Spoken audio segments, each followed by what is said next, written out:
Bonjour, je suis Roman et nous sommes à Dakar. Aujourd'hui, nous irons à la rencontre de Sophie Gueye. Sophie Gueye qui, avec son association Les Racines de l'Espoir, aide les enfants qui sont atteints de la maladie du poisson.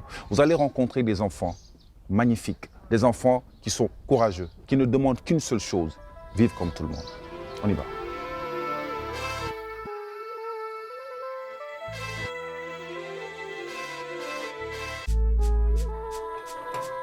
Bonjour, dal leen ak jàmm, welcome, bienvenue. Alors moi, c'est Sophie Gueye, je suis la présidente fondatrice de l'association Les Racines de l'Espoir, une association à but non lucratif qui œuvre pour les personnes qui sont dans le besoin, les enfants malades, les orphelins, bref, toute la couche vulnérable pour redonner le sourire à ces gens yi ko perdre comme on dit chez nous. Dal leen ak jàmm. Alors sama njaboot bi ñu ngi nii njaboot bi moo nekk nii mais nag da ngeen ñu fekk ñu xaw a jàpp bi lan la mooy ne Noël la ñu jëm donc qui dit Noël franchement dit enfant. Donc nous ce qu'on fait c'est pendant une semaine on fait des remises de cadeaux aux enfants. Les enfants malades, les enfants orphelins, les enfants talibés, ceux qui sont dans les daara, en offrant tout ce qui est natte, ardoise pour écrire, livres coraniques, tout ce dont un enfant peut avoir besoin pour pouvoir apprendre.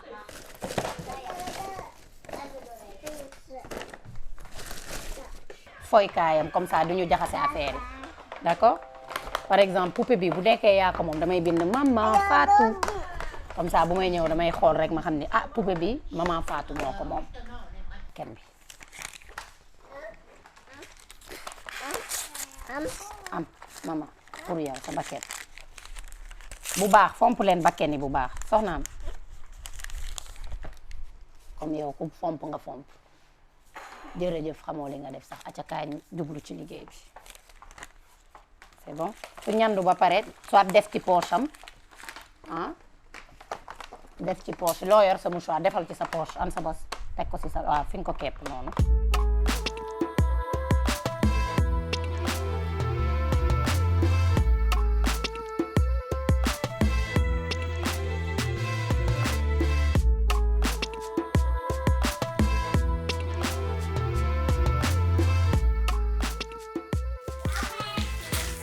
Il n'y a pas plus grand bonheur que celui de partager.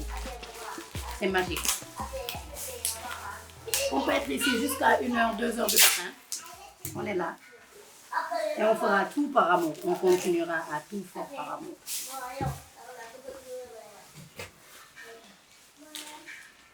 Assane Diagne.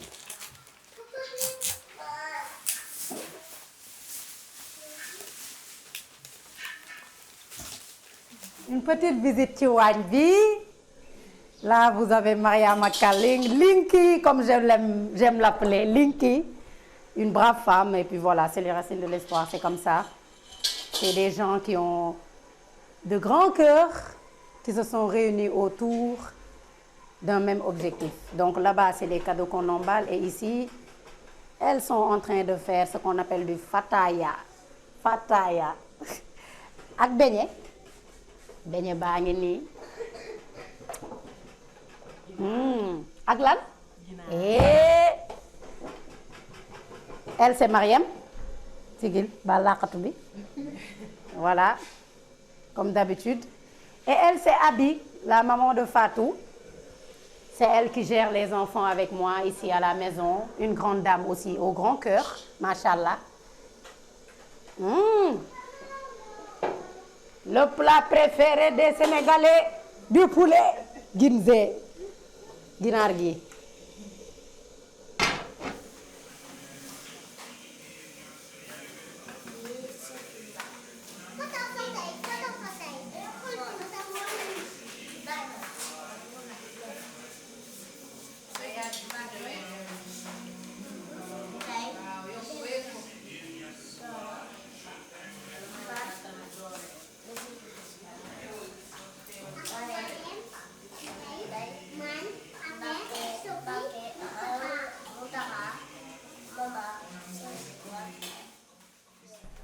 ma gënee nekk xale man damaa foogoon ni kii bi feebar bi day nekk luy wér. mais foogoon ne feebar bi. day wér. ok mais après bi ñu nekkee noonu ma nekk sama maam ñu jënd di dem hôpital bu ñu kiiwee bu garab yi jeexee ñu jënd karité wala vaseline. ñu nekk si noonu après si bi ma ñëwee Dakar fii laa ci kër gi laa ñu ko gisee ku mel ni man. c'est pas possible.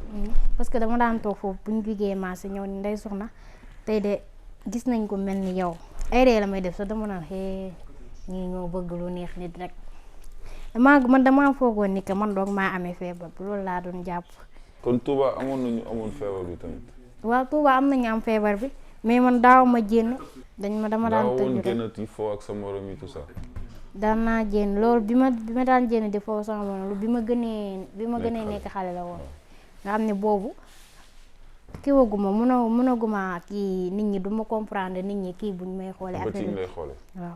mais après bi ma demee ba xàmmee doon naa am ay xay foofu ci koñ bi mais daaw ma jénn si kii bi dañ doon wax sax naa ma nit guddi laa su ma jénnee ay timis passé yooyu laa jénn su ma jénnee foo tuuti demaat looloo tax ma bëgg filmu indo de filmu indo rek laa doon seetaan su ma toogee su ma xëyee ba def lu may def seetaan filmu indo su nekkee leet ma defuma dara. bi nga fi ñëwee ba léegi ba nga commencé di faju tout ça est-ce que lan nga xalaat. bi ma nekkee Touba sa létt laa daan jàng.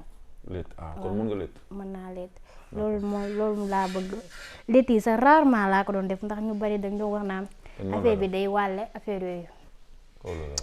mais bi ma ñëwee fii après bi ma ñëwee Dakar def fii toog sama bàjjen foofu daan naa fa létt ndax bu ma leetaan xale mi bañ génn foofu dañuy ñëw pour ñëw ma létt leen. après si laa toog foofu di xamanteeg Sophie di ñëw di jël si garab fii chaque weer bu dee ma ñëw jël si garab par yenn saa yi sax daf ma daan wax ma ñëw def fi weekend wala semaine. ma ñëw toog fi yooyu. après si laa dem ba kii mu ni ma naa ñëw si wetam jàppale ko si xale yi. chaque weer mu jox ma dara ma am si lu ma jàpp moo gën ma toog noonu. après si laa ñëwee fii bi mu ñëwee léegi nag xam naa moom xale yi tax na léegi moom létt yi moom mooy loolu. mais gën nga Touba. Touba ins bi de moom màggal lañ ma may. màggal rek nga fay def. màggal ba màggal avant may xam Sophie kii médecin bu ma daan def dafa ma doon wax mu ni Touba dafa tàng su ma fa demee sama traitement yi day delluwaat. bi ma xamante ne Sophie tamit léegi si moom laa nekk ins bi.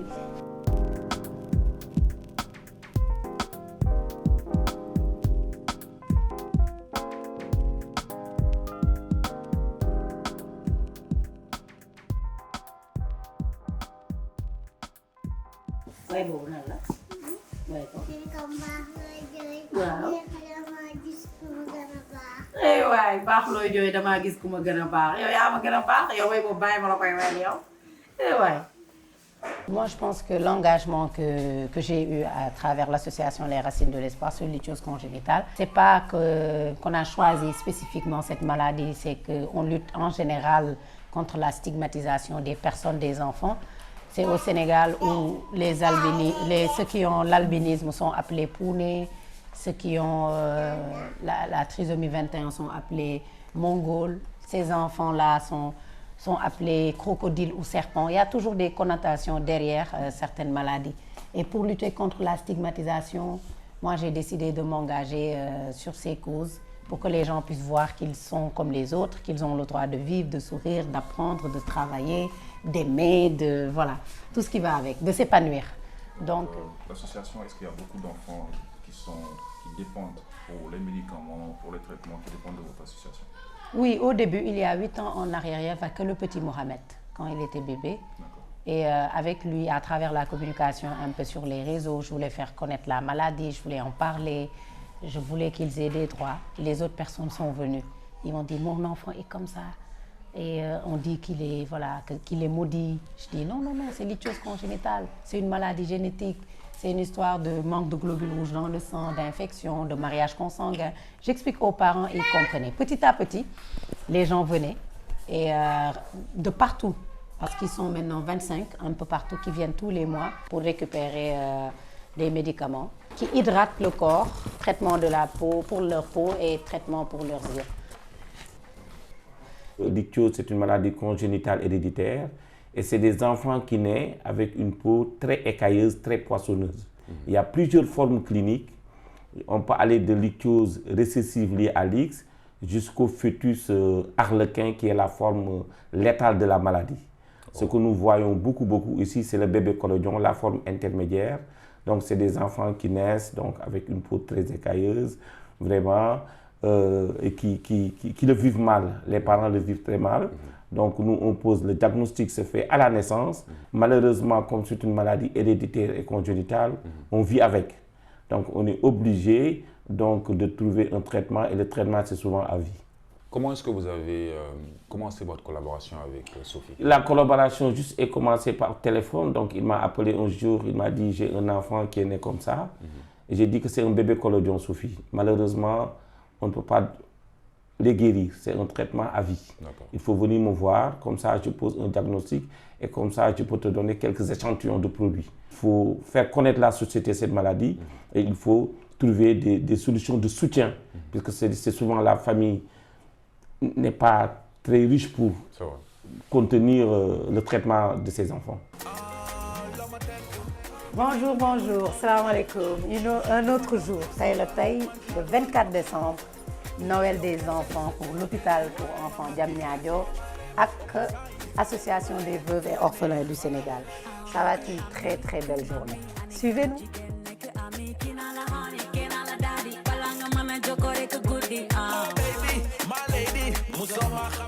Hôpital pour enfants de Diamniadio ay nit yu extraordinaire ñoo fi nekk. C'est des personnes, le personnel est machallah. Et chaque année, comme on vous l'a dit, on vient pour des remises de cadeaux aux enfants, mais aussi nous ziyaara les personnels.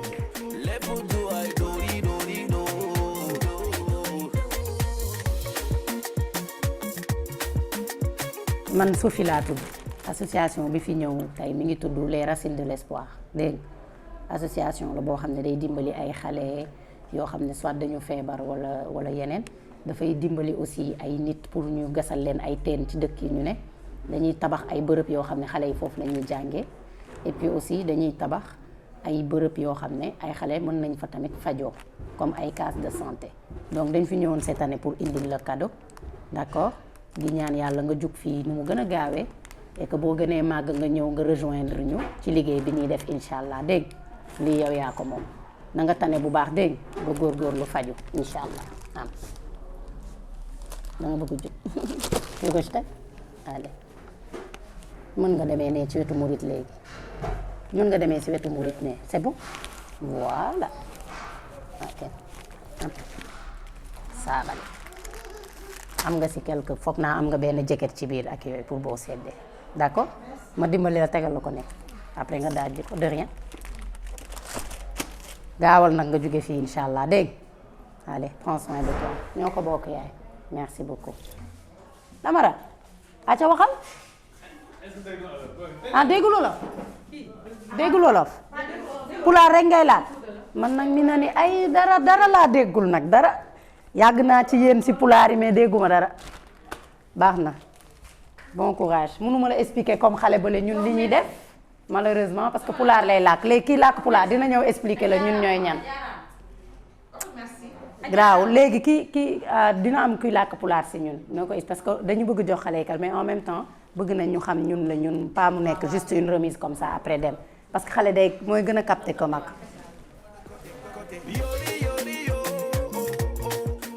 Cette fois-ci, c'est la directrice et tout le personnel qui ont une petite surprise pour Sophie Gueye. Depuis des années, vous êtes là, donc à la veille de chaque fête de Noël, vous venez à l'hôpital, donc vous égayez l'hôpital, même si je peux dire de manière générale, vous venez vous partager des moments de bonheur avec les enfants. Au nom de la direction, l'ensemble du personnel de l'hôpital d'enfants de Diamniadio, donc nous vous disons merci beaucoup. Merci Sophie, ça c'est pour vous.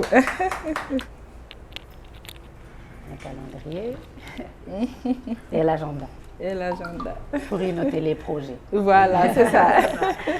C'est une personne que j'estime beaucoup. Donc elle est très jeune, elle pouvait dire que donc je peux aller faire autre chose, mais elle ne l'a pas fait. et c'est vraiment engagé dans le social, donc aider les couches vulnérables, donc les apporter le soutien donc pour qu'on puisse vraiment ne pas les oublier, pour que les gens puissent savoir que ce sont des enfants qui font partie de la société. Nous sommes devant le siège de l'ARVOS. C'est l'association des retraités, veuves et orphelins du Sénégal, une association créée en 2017 et qui compte plus de 1000 membres à travers tout le pays.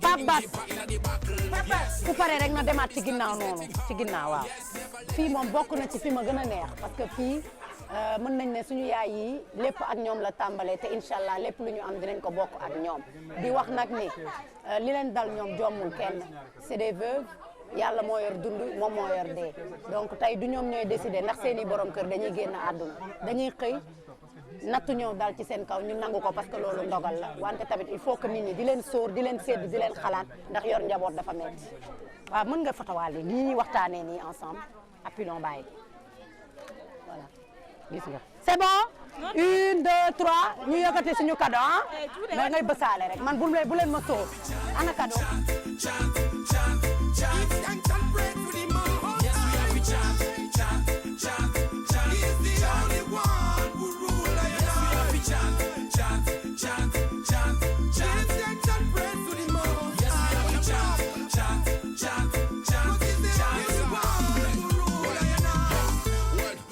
Your world are full of trouble. Watch your step and see sun sickle. Youth man, never ever give up the struggle. Each and every day we getting deeper in the battle.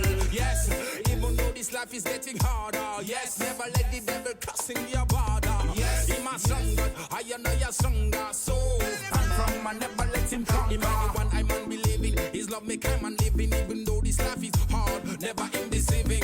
For a better living, you better follow his teaching. Meditation, livication, no easy man schism. Even though the wicked man and traffic put me down, yo, we giving praise to the Most High. Him are the one, him are deserve to wear the crown, yo. We giving praise to the Most High. Yes, we have to chant, chant, chant, chant, chant, giving praise to the Most. Pour son dévouement sans faille et son implication dans les causes sociales, aujourd'hui elle est honorée par les étudiants de la faculté de médecine de Dakar. La promotion Étoile 2022 compte parmi ses ambassadrices Sophie Gueye. Notre choix sur Madame Sophie Gueye n'est pas anodin, parce qu'on a vu que c'est une dame qui œuvre dans le social, c'est une dame qui aide les enfants, c'est une dame qui aime aider sa population. On l'a choisie comme ambassadrice pour que tous les membres de la promotion s'inspirent de ses innombrables qualités humaines. Une promotion qui s'appelle Étoile, donc on souhaite que tous les récipiendaires brillent comme les étoiles dans le ciel, mais aussi et surtout n'oubliez pas qu'il y a beaucoup d'espoir qui reposeront sur vos épaules.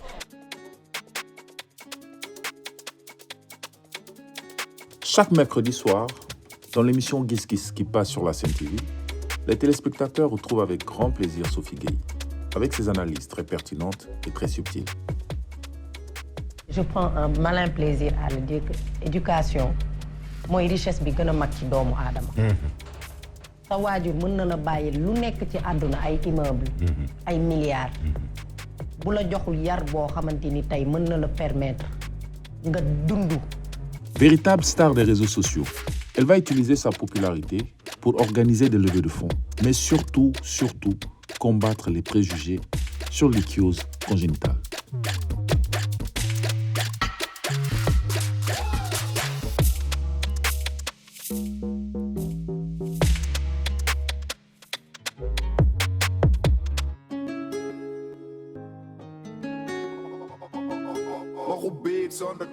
Notre voyage dans le monde extraordinaire de Sophie Gueye se termine ici, à Gap, à Keur Moussa, à peu près une 50aine de kilomètres de la ville de Dakar, où une maison de l'espoir est en train de voir le jour.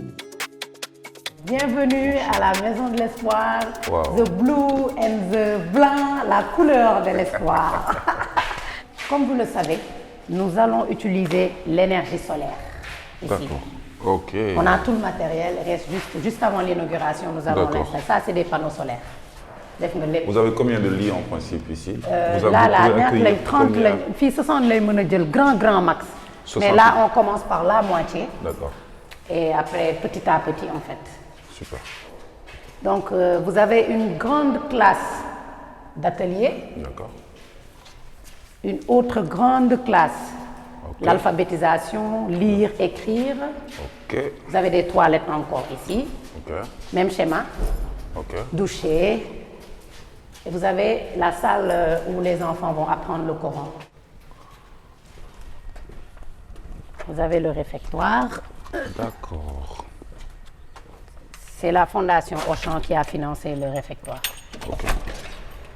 On ne l'a pas encore mis là. C'est ici que les enfants vont manger. Ceux qui ne peuvent pas faire du sport, c'est leur atelier. Il y aura une télévision. D'accord. Après avoir mangé, on regarde. On ne va pas avoir plusieurs télés ni rien, c'est pour pouvoir contrôler ce que les enfants regardent. D'accord. On regarde en même temps la télé et tout. Ok. Donc il y a d'autres bagages qui viennent. Ok. C'est des tables à manger face to face. D'accord. Mais parfois, on mange à l'africaine, c'est-à-dire lal suñuy natt lekkandoo. C'est vrai. C'est plus convivial. Voilà. Donc la maison se trouve au milieu de 3 villages. Ok. Point stratégique de ralliement pour enfants. Ok. Il n'y aura plus d'alibi pour abandonner les enfants. Il n'y aura plus d'alibi pour que les enfants traînent dehors. Il n'y aura plus d'alibi pour que les enfants mangent. Au-delà d'avoir leurs parents, ils ont maintenant les racines de l'espoir pour construire des centres d'accueil pour eux. Ok. L'école est là. Donc c'est pourquoi je vous disais tout à l'heure qu'on ne fait pas d'office d'école. Parce que les enfants vont... Il y a des enfants qui vont quitter ici pour aller à l'école. D'accord. L'école est juste là. Même pas à Voilà. 500 mètres d'ici. Et en contrepartie, ceux qui n'ont pas la possibilité d'aller à l'école, faute de papier, nous allons travailler en partenariat avec une association Ok. pour gérer les papiers. D'accord. Mais après, il y en a qui ont dépassé l'âge d'aller à l'école et certainement qui ont envie de savoir lire et écrire. Donc pendant que nos enfants ici seront à l'école, nous allons accueillir d'autres enfants dans nos salles de classe pour les alphabétiser et les former. Cette maison a été construite par plusieurs personnes. Les 1000 francs d'un menuisier, les 2000 francs, les 10 sacs de ciment d'un maçon. C'est-à-dire tout le monde y a contribué. Absolument. Et juste pour confirmer l'adage que l'union fait la force. Mais au-delà de l'union, c'est beaucoup d'années de sacrifice. À mon âge, lorsqu'on commençait, c'est quoi, 4 ans en arrière. Donc vous pouvez simplement deviner qu'on n'a pas eu beaucoup de personnes qui nous ont soutenus, des entreprises ou des entités pour la réalisation de ce projet. Mais nous y avons cru. Par la foi d'abord, parce que je rends grâce à Dieu qui, lui, le Tout-Puissant, est le principal bailleur de fonds. J'ai l'habitude de dire ça aux mômes. Mais d'être en bonne santé, d'être une jeune dame africaine qui pourra réaliser un projet qui pourra inspirer d'autres jeunes en Afrique, au-delà même du Sénégal. Et je me rappelle que j'ai même vendu des bijoux parce que on m'avait donné 2 bagues de diamants lors de mon mariage. Et je les ai vendus sans hésiter pour pouvoir terminer cette maison. Je me rappelle qu'à un moment, il n'y avait plus de donateurs parce que c'était du financement participatif. On n'allait pas voler, on n'allait pas courir derrière des gens parce que c'est une histoire. On n'habite pas ici, c'est les enfants. Donc on prenait le temps nécessaire pour concrétiser ce projet. C'est dans cette maison de l'espoir qu'on va se quitter. J'aimerais que tu lances un dernier mot à la caméra pour tous ceux qui nous regardent, tous ceux qui ont suivi ce reportage, tous ceux qui ont vu ton courage, ton abnégation, la manière dont tu te bats pour servir les autres. J'aimerais vous dire que de rêver et de réaliser vos rêves, tant qu'elle impacte positivement dans la vie des autres, c'est possible. La maison de l'espoir est là. J'ai rêvé quand j'étais beaucoup plus petite, je disais, quand je serai grande, j'aimerais construire une maison pour les enfants. La maison est là, j'en suis la preuve parfaite. Rêvez, suivez vos rêves, suivez votre passion. N'oubliez pas de faire du bien autour de vous. Et comme on dit chez nous, on peut naître avec une cuillère d'or ou d'argent et voilà, mourir sans rien. Mais l'essentiel, c'est de laisser un héritage pour que les générations futures puissent en bénéficier. Merci à tout le monde. Beats on the track.